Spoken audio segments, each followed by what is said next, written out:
Spoštovani, naj vas najprej prisrčno pozdravim. Moje ime je Tanja Cvetrežnik, jaz sem predstavnica odbora za konopljo. V oko nas je povezanih večina nevladnih organizacij, ki se ukvarjamo v naši državi s področjem konoplje. Namen današnje novinarske konference je obvestiti javnost o predaji zahtev za rešitev problematike okrog konoplje Vladi Republike Slovenije. Od vlade torej pričakujemo odprt dialog, v katerem bomo lahko našli najboljše rešitve, predvsem za tiste, ki konopljo najbolj potrebujejo. Uvedbo moratorija na izvajanje vsakršne penalizacije uporabnikov po kazenskem zakoniku KZ-1B in zakonu za proizvodnjo in promet s prepovedanimi drogami ZPPPD v zvezi s konopljo.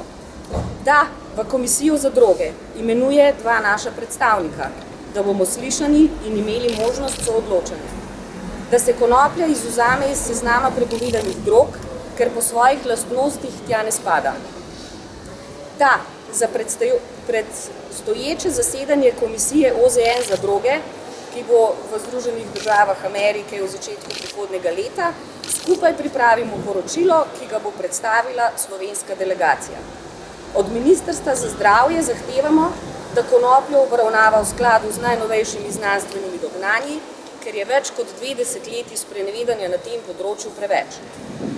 Vlado Republike Slovenije pozivamo, naj v okviru svojih pooblastil apelira na Državno-tožilski svet in generalnega državnega tožilca, da spoštuje obstoječo slovensko zakonodajo na področju drog in da prilagodi politiko pregona uporabnikov konoplje po 145. členu Zakona o državnem tožilstvu. Za vašo pozornost se vam iskreno zahvaljujemo. Če kdo še ni vzel našega dopisa, ga dobi pri Rastku. Če imate pa še kakšno vprašanje, pa zdaj pravi čas za to. Kaj je spodbudil odbor OKO k tej novinarski konferenci?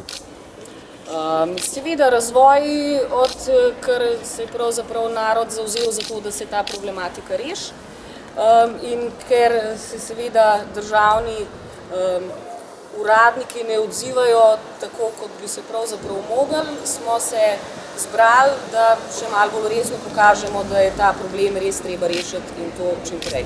Zdaj smo priča nekemu predlogu zakona strani ene politične stranke. Ja, mi smo ta predlog seveda si prebrali, tako da nekako pokomentiramo lahko to, samo da ni v skladu z našimi zahtevami.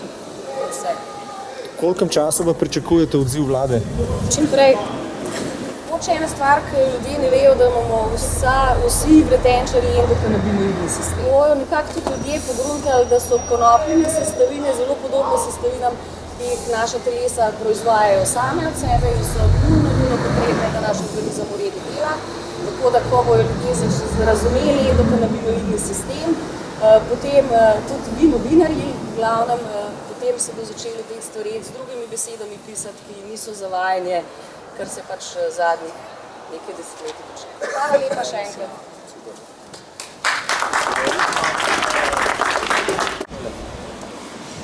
To je drugače krožilo tudi po materi.